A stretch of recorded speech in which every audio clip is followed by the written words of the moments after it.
Excellences, Mesdames et Messieurs les chefs d'État et de gouvernement, Monsieur Antonio Guterres, secrétaire général des Nations Unies, Excellences, Mesdames et Messieurs, honorables délégués, Monsieur le Président, je voudrais tout d'abord vous féliciter pour votre brillante élection à la présidence de la 77e session de l'Assemblée générale des Nations unies. Je vous souhaite plein succès dans l'accomplissement de cette haute mission. Je tiens également à adresser mes sincères félicitations à votre prédécesseur, M. Abdullah Chahid, pour son leadership remarquable et sa gestion efficace de nos travaux lors de la session écoulée. Monsieur le Président, ces initiatives louables dans un contexte difficile, marqué notamment par la pandémie de la COVID-19, ont permis d'entretenir l'espoir en un meilleur avenir. Je voudrais rendre un vibrant hommage à M. Antonio Guterres, secrétaire général des Nations Unies, et l'assurer du plein soutien de mon pays à ses efforts inlassables visant à renforcer le rôle de notre organisation commune dans la réalisation des objectifs que nous nous sommes fixés.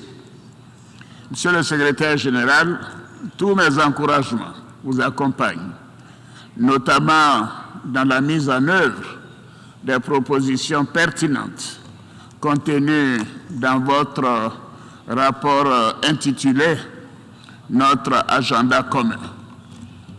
Monsieur le Président, Excellences, Mesdames et Messieurs, la Côte d'Ivoire se félicite des succès majeurs obtenus dans bien des domaines par l'Organisation des Nations Unies depuis sa création.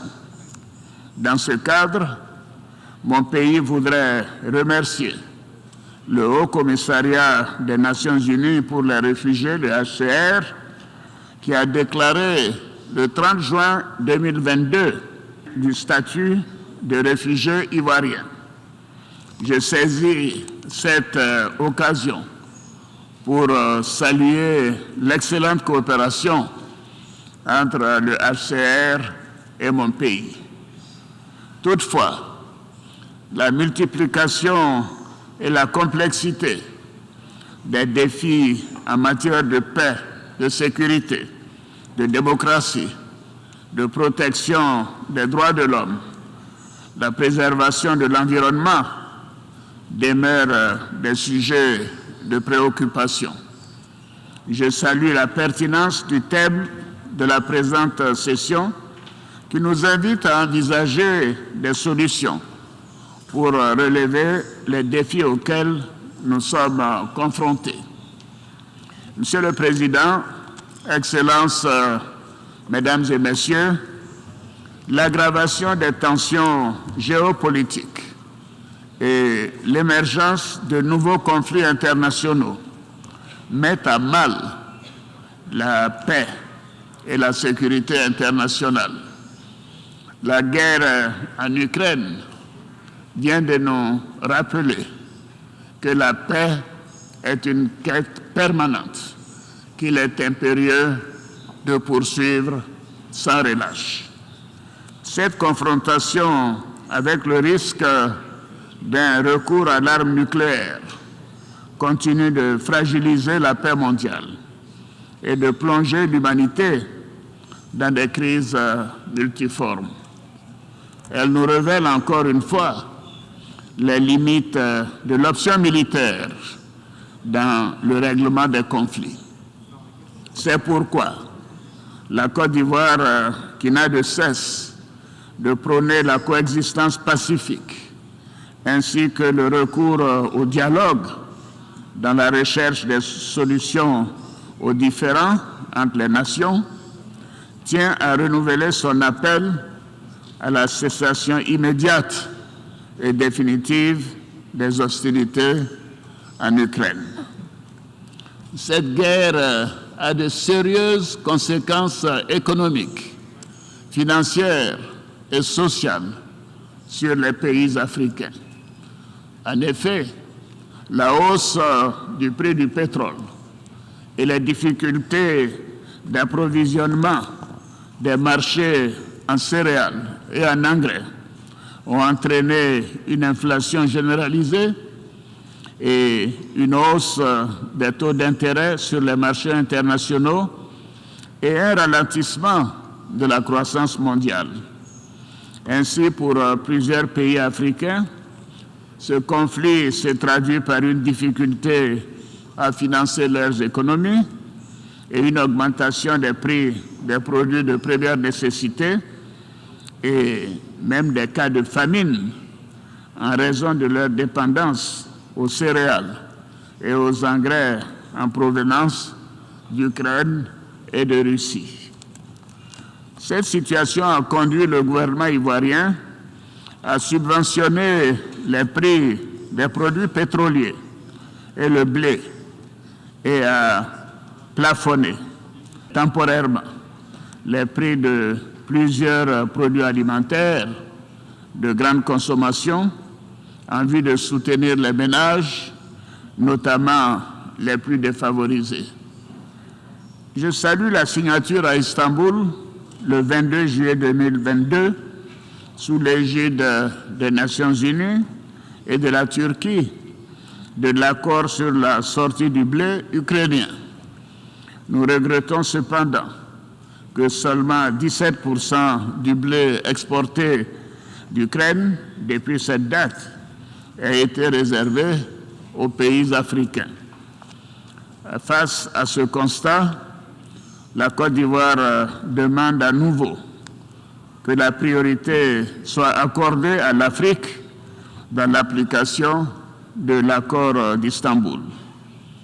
Par ailleurs, nous lançons un appel pressant aux institutions financières internationales et aux partenaires au développement de l'Afrique en vue de mobiliser les ressources nécessaires pour soutenir les pays les plus fragiles afin de faire face aux effets multiformes du conflit en Ukraine.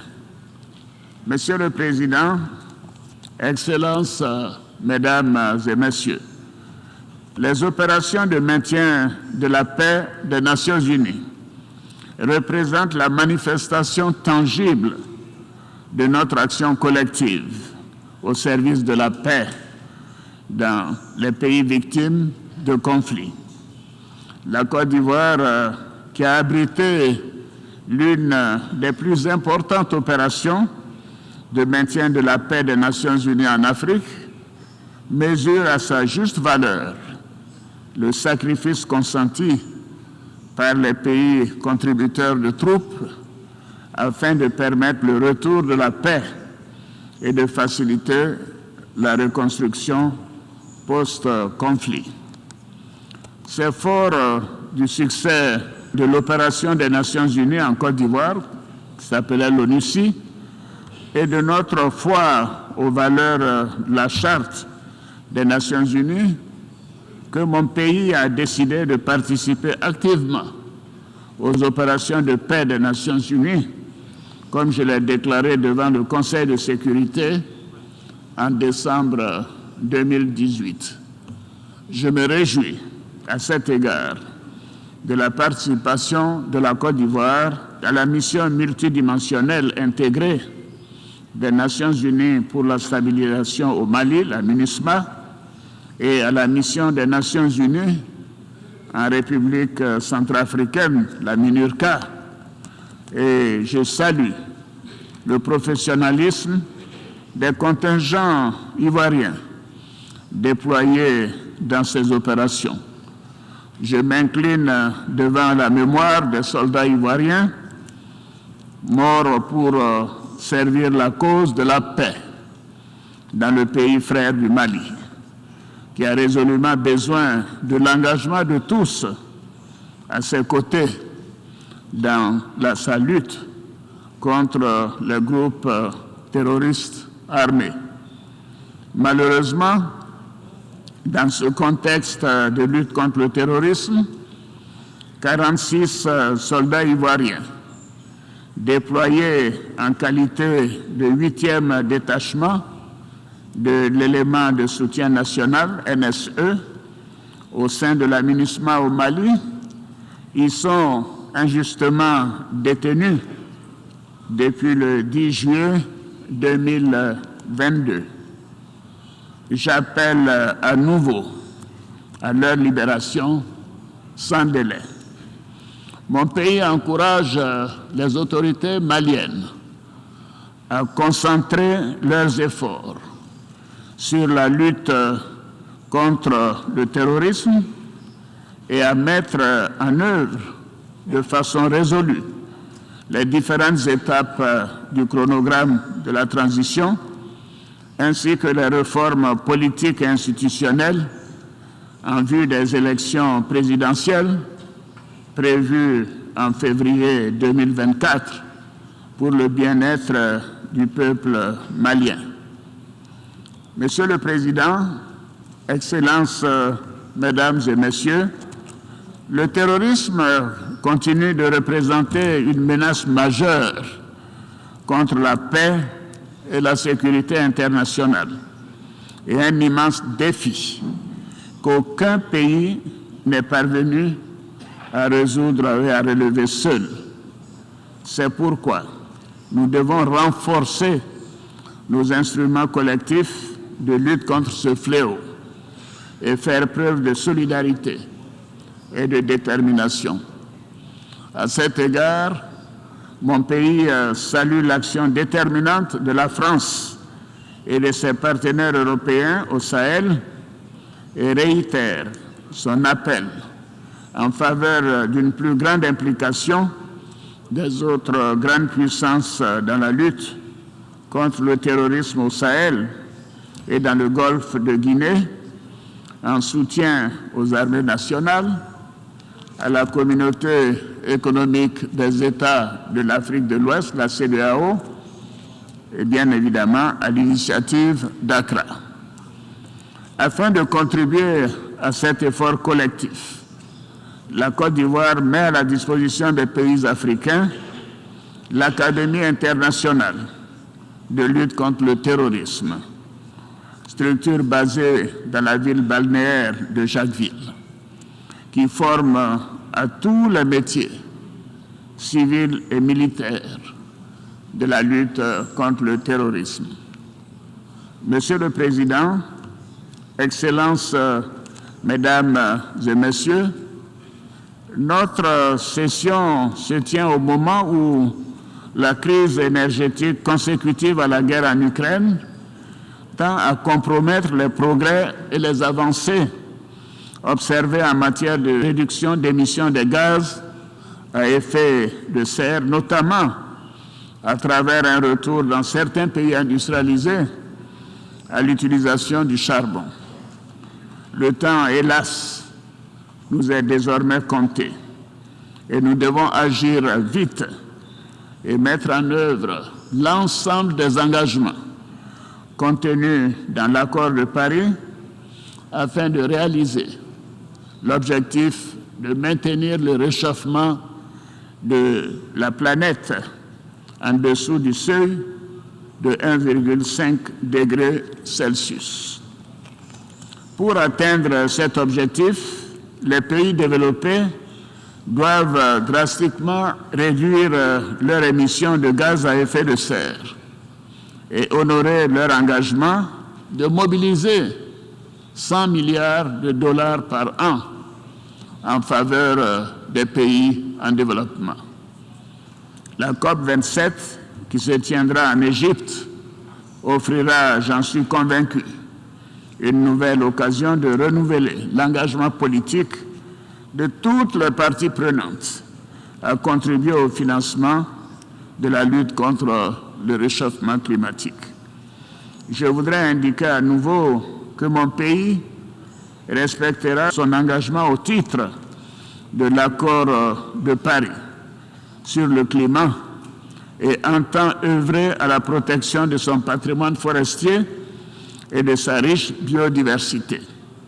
C'est tout le sens de l'initiative d'Abidjan, Abidjan Legacy Programme, lancée à l'occasion de la 15e conférence des parties de la Convention des Nations Unies pour la lutte contre la désertification, la COP 15, que la Côte d'Ivoire a eu l'honneur d'abriter du 9 au 20 mai 2022. Je me réjouis de la mobilisation exceptionnelle et du soutien financier des partenaires au développement en faveur de l'initiative d'Abidjan, qui a très rapidement recueilli les ressources nécessaires à sa mise en œuvre, soit plus de 2,5 milliards de dollars américains. Monsieur le Président, Excellences, Mesdames et Messieurs, aujourd'hui, plus que jamais, l'humanité a un moment charnière de son avenir. Les menaces auxquelles nos pays sont confrontés nous obligent à davantage de solidarité, de collaboration, de justice et d'équité, principes qui fondent le multilatéralisme auquel mon pays reste attaché. C'est dans cet esprit que la Côte d'Ivoire appelle à une réforme en profondeur du Conseil de sécurité des Nations Unies, au sein duquel l'Afrique trouverait sa juste place. Je vous remercie, Excellences, Mesdames et Messieurs, de votre aimable attention.